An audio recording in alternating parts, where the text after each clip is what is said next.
बिस्मिल्लाहिर्रहमानिर्रहीम अस्सलाम वालेकुम रहमतुल्लाह। शहबाज शरीफ की कारकर्दगी का पोल एक बार फिर से अवाम ने खोल दिया है और इस बार जो पब्लिक सर्वे सामने आया है उसके अंदर शहबाज शरीफ की जो कारकर्दगी है मुकम्मल तौर पर खुल गई है। ये ना सिर्फ आज की कारकर्दगी बल्कि पिछले जो 2.5-3 सालों में 3 साढ़े 3 सालों में जो इन्होंने हुकूमत की है, क्योंकि पहले भी शहबाज शरीफ की गवर्नमेंट थी, हुकूमत थी, बतौर वज़ीर आज़म वही काम कर रहा था। अब 2024 के इंतखाबात के बाद भी शहबाज शरीफ ही वज़ीर आज़म है, लिहाजा जो भी कारकर्दगी होगी, अच्छी होगी या बुरी होगी, वो शहबाज शरीफ के खाते में जाएगी। लेकिन अच्छी तो सिर्फ एक ख्वाब है, लेकिन जो बुरी कारकर्दगी है उसका खमियाजा ज़रूर आवाम को भुगतना पड़ा है। और आज हर रोज़ पेट्रोल का बम मारा जा रहा है, उसकी वजह से अवाम ने अब मुकम्मल तौर पर शहबाज शरीफ को रिजेक्ट कर दिया है। नंबर 2, ईरान की जानिब से एक बार फिर से ताबड़तोड़ हमले किए गए हैं और ईरान ने इस बार जो ऐलान किया है बड़ा हैरान कुन है।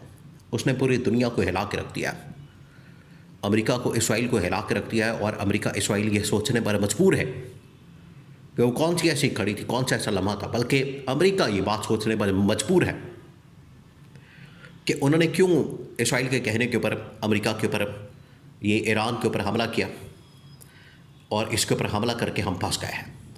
क्योंकि अब ईरान की जानिब से ऐलान किया गया है कि अमेरिका के जितने भी फाइनेंशियल सेंटर्स हैं, यानी कि बैंक्स, और इसके अलावा जो टेक्नोलॉजी के सेंटर हैं, गूगल वगैरह या और इस तरह के जो सेंटर्स हैं इधर अरब ममालिक में, यूएई में, सऊदी अरब में, क़तर में, कुवैत में, बहरीन में, सऊदी अरब में, जितने भी यहाँ पर फाइनेंशियल और टेक्नोलॉजी के सेंटर्स मौजूद हैं, इनको टारगेट करने का फ़ैसला किया गया।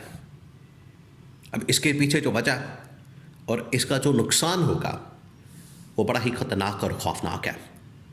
तो सबसे पहले इसके ऊपर थोड़ी सी बात करते हैं, फिर उसके बाद आपको बताते हैं कि किस तरीके से जो इस वक्त शहबाज शरीफ है मकबूलियत में ज़ीरो पर आ गया है और इमरान खान आज भी मकबूलियत में नंबर 1 है। हुआ ये है कि ईरान के ऊपर पहले दिन से हमले हो रहे हैं। पहले दिन ही इन्होंने ये स्कूल के ऊपर हमला कर दिया और 10-12 दिन होने के बाद ईरान के अंदर ना ये रजीम चेंज ऑपरेशन कर सके, ना उसकी गवर्नमेंट को चेंज कर सके, ना अपनी मर्ज़ी की लीडरशिप ला सके।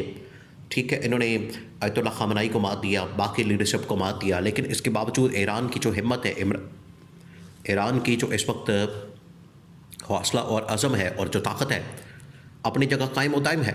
तो उनकी जानिब से जो जवाबी हमला किया जा रहा है वो बड़ा हैरान कुन है। अब अमेरिका ने, इसराइल ने ईरान के बैंकों को निशाना बनाना शुरू कर दिया और ये किसी सूरत भी काबिल कबूल नहीं। ये जंगी जराइम के ज़ुमरे में आता है।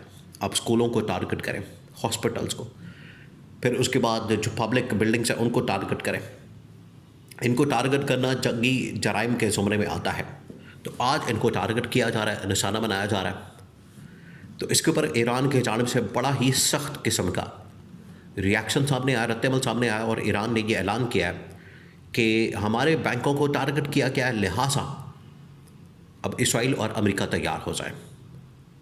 क्योंकि अब अमेरिका के जितने फाइनेंशियल और टेक्नोलॉजी के सेंटर्स हैं इधर अरब ममालिक में या अरब खित्ते के अंदर, वो चाहे यूएई में हो, सऊदी अरब में हो, हर जगह पर इनको टारगेट किया जाएगा, निशाना बनाया जाएगा और इनको उड़ा दिया जाएगा। तो ये हमले की एक नई लहर इनके लिए आने वाली है, जो इनके लिए जौना ख्वाब और किसी क़यामत से कम नहीं होगी।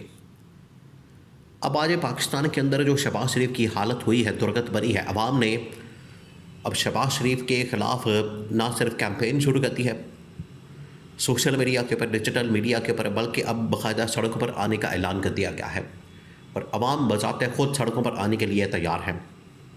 और अब हर रोज़ लोगों की जानिब से सड़कों पर आने का सिलसिला शुरू कर दिया गया है। पहले इस्लामाबाद के अंदर, फिर लाहौर के अंदर, फिर कराची के अंदर, ये बड़े बड़े शहरों के अंदर एक तो हालत ये है कि पेट्रोल महंगा होने की वजह से जो पावर प्लांट्स हैं, इंडस्ट्रीज़ हैं, शदीद तरीन मुतासर हुए हैं। उनकी वजह से उनकी जो कॉस्ट है बहुत ज़्यादा बढ़ गई है और उनको सेल करना अपनी प्रोडक्ट्स को वो नामुमकिन हो गया। लिहाजा अपने टारगेट्स मीट नहीं कर पा रही और उन्होंने अपनी फैक्ट्रियाँ, अपनी कंपनियाँ, अपनी इंडस्ट्रियाँ बंद करना शुरू कर दी हैं, जिसकी वजह से मुल्क के अंदर बेरोज़गारी की एक नई लहर आ गई है। ऑलरेडी मुल्क के अंदर महंगाई की इतनी बड़ी लहर है, महंगाई का तूफ़ान है, ऊपर से ये बेरोज़गारी की बड़ी तबाहकुन किस्म की लहर ने आवाम की कमर तोड़ के रख दी है। और गवर्नमेंट को क्या लेना देना इस बात से? गवर्नमेंट तो इससे बिल्कुल टस से मस नहीं होती। गवर्नमेंट के कानों पर जूं तक नहीं रेंगती। उन्हें फ़िक्र ही नहीं है इस बात की कि आवाम के साथ क्या किया है इन लोगों ने। जंग लगी है ईरान में, वो सुकून में है, उन्हें कोई इस बारे में फ़िक्र नहीं। ना वहाँ पर कीमतें बढ़ी, ना महंगाई हुई, ना बेरोज़गारी हुई, ना वहाँ पर स्कूल बंद हुए, ना कॉलेज बंद हुए। और यहाँ पर इनको स्यापा पड़ा हुआ है, यहाँ पर इनको टेंशन पड़ी हुई, यहाँ पर इनके लिए अजाब आ गया। इन्होंने पकड़ के स्कूल, कॉलेज, दफ्तर, हर चीज़ बंद करके लोगों को मरने पर मजबूर कर दिया है। लोगों के लिए ये पाकिस्तान, इन्होंने पाकिस्तान को जहन्नुम बना दिया लोगों के लिए, कि जिस तरह से जहन्नुम में ये लोग ज़िंदगी गुजार रहे हैं, ये हालत करती है। तो अब शहबाज शरीफ अपनी खैर मनाए। जो पब्लिक सर्वे सामने आया, पब्लिक पोल सामने आया, उसके अंदर बड़ा वाज़े तौर पर बता दिया गया, उसके अंदर बड़ा वाज़े तौर पर सामने आ गया कि पब्लिक सर्वे में शहबाज शरीफ को बिल्कुल आखिरी नंबर के ऊपर दिखाया गया, कारकर्दगी के लिहाज से, परफॉर्मेंस के लिहाज से। और इमरान खान आज भी कारकर्दगी में जो उसकी गवर्नमेंट के दौरान कारकर्दगी रही, आप उसमें सिर्फ एक फैक्टर को देख लें कि इमरान खान के दौर में जो पेट्रोल था 150 रुपये पर इमरान खान छोड़ के गया था और आज 350 के ऊपर, और अब 400-500 से ऊपर जाने वाला है आने वाले दिनों में। तो ये जो कारकर्दगी होती है वो खुद बोलती है, उसको बताने की ज़रूरत नहीं पड़ती है, वो आपके सामने है, वो नज़र आ रही है, वो लोगों के सामने है, उसको छुपाया नहीं जा सकता, उसको किसी तरह से आप नेगेट नहीं कर सकते।